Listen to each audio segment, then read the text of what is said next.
Edu ഹെൽത്തിന്റെ മറ്റൊരു interesting എപ്പിസോഡിലേക്ക് എല്ലാ മാന്യപ്രേക്ഷകർക്കും സ്വാഗതം. പ്രായഭേദമന്യേ എല്ലാവർക്കും വരുന്ന ഒരു പ്രശ്നമാണ് നെഞ്ചിരിച്ചിൽ അഥവാ അസിഡിറ്റി.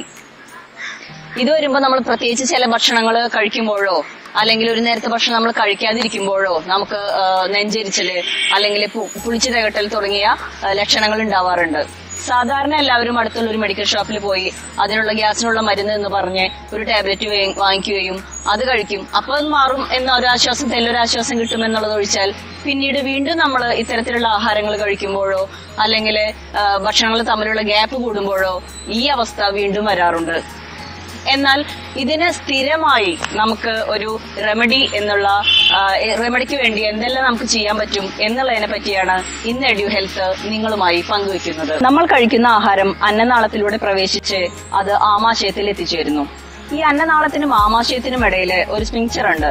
അതായത് ഒരു വാൾവ് പോലെയോ അല്ലെങ്കിൽ ഒരു വാഷ് പോലെയോ പ്രവർത്തിക്കുന്ന ഒരു അവയവം.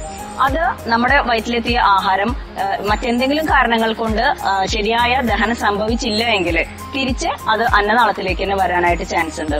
അപ്പോഴാണ് നമുക്ക് നെഞ്ചിരിച്ചിൽ അഥവാ അസിഡിറ്റി അനുഭവപ്പെടുന്നത്. ഈ സ്ഫിങ്ക്ചറിന് ചുറ്റുമുള്ള മസിൽസിന്റെ പ്രശ്നം കൊണ്ടായിരിക്കാം അങ്ങനെ സംഭവിക്കുന്നത്. ഈ സ്ഫിങ്ക്ചർ എന്തെങ്കിലും കംപ്ലൈന്റ് ഉണ്ടാവുകയോ അല്ലെങ്കിൽ ശരിയായ ദഹനം മുഴുവനായി സംഭവിക്കാതിരിക്കുകയോ ചെയ്യുന്ന ആഹാര വസ്തുക്കൾ മേലേക്ക് കയറി വരുമ്പോഴാണ് നമുക്ക് പുളിച്ചു തികട്ടൽ എന്ന് ചില ആൾക്കാർ പറയുന്ന ഒരു അവസ്ഥ ഉണ്ടാവുന്നത്. നെഞ്ചരിച്ചിൽ, അതുപോലെ തൊണ്ടയിൽ നിന്ന് ആഹാരം ഇറങ്ങിയില്ല എന്നൊരു തോന്നല്, അല്ലെങ്കിൽ നെഞ്ചത്തിരിക്കുന്നു എന്നുള്ളൊരു തോന്നല്, അതുപോലെ അമിതമായ എമ്പക്കം, അമിതമായ കീഴ്ശ്വാസം പോകല്, അല്ലെങ്കിൽ അമിതമായ വയറിന്റെ സ്തംഭനം, ഇതൊക്കെ നെഞ്ചരിച്ചിലിന്റെ അല്ലെങ്കിൽ അസിഡിറ്റിയുടെ ലക്ഷണങ്ങളാണ്. അതുപോലെ തന്നെയാണ് ചിലർക്ക് ഭക്ഷണം കഴിക്കാൻ അമിതമായ വിശപ്പ് അനുഭവപ്പെടുകയും എന്നാൽ അത് കഴിച്ചുകൊണ്ടിരിക്കുമ്പോൾ തുടങ്ങുമ്പോൾ തന്നെ നമുക്ക് മതി എന്നുള്ളൊരു അവസ്ഥ. അതുപോലെ രാവിലെ പല്ല് തേക്കുന്ന സമയത്ത് ഒരു ഓക്കാനം വരെ സ്വാഭാവികമാണ്. പക്ഷെ വളരെ കൂടുതലായിട്ട് കൂടെ ഒരു 10 മിനിറ്റ് നേരത്തേക്കുള്ള ഓക്കാനം വരല്, ഇതെല്ലാം ഇതിന്റെ ഒരു ലക്ഷണങ്ങളാണ്. അസിഡിറ്റി ഉള്ളവർ എന്തെല്ലാം കാര്യങ്ങൾ ശ്രദ്ധിക്കണമെന്നതിനെ പറ്റിയാണ് പറയാൻ പോകുന്നത്. ആഹാരം കഴിക്കുമ്പോൾ നമ്മൾ അമിതമായി കഴിക്കാതിരിക്കുക എന്നുള്ളതാണ് ആദ്യമായി തന്നെ പറയാനുള്ളത്. അതായത് കഴിക്കുന്ന ആഹാരം ഒരു പഴമക്കാർ പറയാറുണ്ട് ഒരു പകുതി അരവയറോളം ഒഴിച്ചിടണം എന്നുള്ളത്. അത് വളരെ സത്യവുമാണ്. കാരണം ദഹനം ഈസിയായി നടക്കുന്നതിന് അത്യന്താപേക്ഷിതമാണ് അരവയർ ഒഴിച്ചിടുന്നത്. അതുപോലെ തന്നെ നമ്മൾ കഴിക്കുന്ന ആഹാരം നന്നായി ചവച്ചരച്ച് കഴിച്ചാൽ ഗുണങ്ങൾ പലതാണ്, പ്രത്യേകിച്ച് ഈ നെഞ്ചിരിച്ചിൽ പോലെയുള്ള പ്രശ്നങ്ങൾ ഉള്ളവർക്ക്. കാരണം നമ്മുടെ കാർബോഹൈഡ്രേറ്റിന്റെ അഥവാ അന്നജത്തിന്റെ നമ്മുടെ ദഹനം ആരംഭിക്കുന്നത് തന്നെ നമ്മുടെ വായിൽ നിന്നാണ്. നമ്മുടെ ഉമിനീരും ഈ കാർബോഹൈഡ്രേറ്റും തമ്മിൽ ആദ്യത്തെ ഘട്ടം അവിടെ തുടങ്ങുകയാണ്. അതിനുശേഷം അത് ആമാശയത്തിൽ എത്തുമ്പോഴേക്കും ആണ് നമുക്കൊരു ഫീലിംഗ് ഓഫ് ഫുൾനെസ് എന്നൊരവസ്ഥ നമുക്ക് വരും. കാരണം കുറെ നേരം നമ്മൾ സമയമെടുത്ത് ചവച്ചരച്ച് കഴിച്ചാൽ നമുക്ക് ദഹനം ഈസിയാക്കാം എന്നുള്ളത് മാത്രമല്ല, സാധാരണ നമ്മൾ കഴിക്കുന്നതിന്റെ അത്രയും എമൗണ്ടിലേക്ക് നമ്മൾ എത്തുകയില്ല. അതിനു മുമ്പേ നമുക്ക് മതി എന്നുള്ളൊരു തോന്നൽ ഉണ്ടാകും. അത് തലച്ചോറിലുള്ള നമ്മുടെ സെറിട്ടോണിൻ എന്ന ഹോർമോണിന്റെ പ്രവർത്തനം മൂലമാണ്. അടുത്തതായി ശ്രദ്ധിക്കേണ്ടത്, നമ്മൾ ആഹാരം കഴിച്ചു കഴിഞ്ഞാൽ, പ്രത്യേകിച്ച് അത്താഴം കഴിഞ്ഞാൽ ഉടനടി കിടക്കാൻ പാടില്ല എന്നുള്ളതാണ്.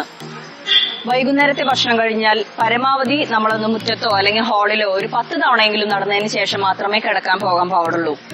അതായത് അത്താഴം കഴിക്കുന്നതിന്റെ ഒരു 1.5 അല്ലെങ്കിൽ 2 മണിക്കൂറെങ്കിലും മുമ്പായിട്ട് വേണം, കിടക്കാൻ പോകുന്നതിന്റെ ഒരു 1.5 അല്ലെങ്കിൽ 2 മണിക്കൂർ മുമ്പായിട്ട് വേണം നമ്മൾ ഭക്ഷണം കഴിക്കേണ്ടത്.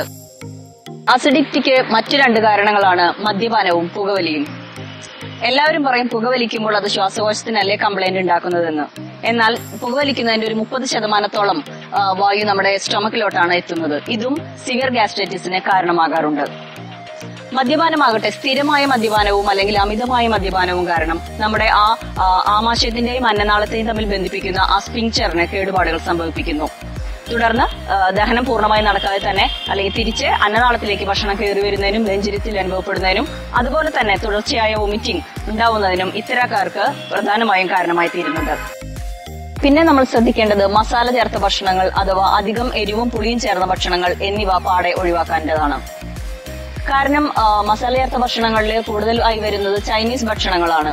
കാരണം കളേഴ്സ് ആഡ് ചെയ്തിട്ടുള്ള ഭക്ഷണങ്ങൾ ഗ്യാസ്ട്രൈറ്റിസിന് ഒരു വലിയ കാരണമാണ്. ഇപ്പൊ നമ്മള് എക്സാമ്പിൾ ആയിട്ട് നമ്മൾ ചിക്കൻ ഫ്രൈ ഒക്കെ ഹോട്ടലിൽ നിന്ന് മേടിക്കുകയാണെങ്കിൽ എപ്പോഴും പലരും പറയണ കേട്ടിട്ടുണ്ട് അതിന്റെ കൂടെ ആ വറുത്ത പൊടി കൂടി മേടിക്കാറുണ്ട്. അത് ടേസ്റ്റിയുമാണ്. ഇതിന് കാരണം അതിലടങ്ങിയിരിക്കുന്ന ബെൻസൈൽ പൈറേറ്റ് എന്ന ഹൈഡ്രോ കാർബൺ ആണ്. അതാണ് ടേസ്റ്റിന്റെ ആ ഫീൽ ഉണ്ടാക്കുന്നത്. എന്നാൽ അസിഡിറ്റി ഉള്ളവർക്ക് അത് വളരെയധികം കൂട്ടുന്നതായി കണ്ടിട്ടുണ്ട്. മറ്റൊരു കൂട്ടം ആൾക്കാർ എന്ന് പറഞ്ഞു കഴിഞ്ഞാൽ എന്തെങ്കിലും ടെൻഷൻ അല്ലെങ്കിൽ സ്ട്രെസ് അതുപോലുള്ള കാരണങ്ങളുള്ളവർക്കും ഗ്യാസ്ട്രൈറ്റിസ് കോമൺ ആയിട്ട് കാണാറുണ്ട്. അവരോട് എനിക്ക് പറയാനുള്ളത് ഒന്നുകിൽ യോഗ പോലെയുള്ള എക്സസൈസുകൾ ഒരു 10 മിനിറ്റ് എങ്കിലും, അല്ലെങ്കിൽ ഏറ്റവും നല്ലത് നമ്മുടെ പ്രാണായാമൊക്കെയുള്ള ബ്രീത്തിങ് എക്സസൈസുകൾ, അതൊരു പരിധിവരെ അവർക്ക് ഗ്യാസ്ട്രൈറ്റിസ് കുറയ്ക്കുന്നതായിട്ട് കണ്ടിട്ടുണ്ട്. അലർജി ഉള്ള ആൾക്കാരാണ് അടുത്ത കൂട്ടം. ചില ഭക്ഷണങ്ങൾക്ക് ചിലർക്ക് അലർജി ഉണ്ടാകുന്നതാണ്.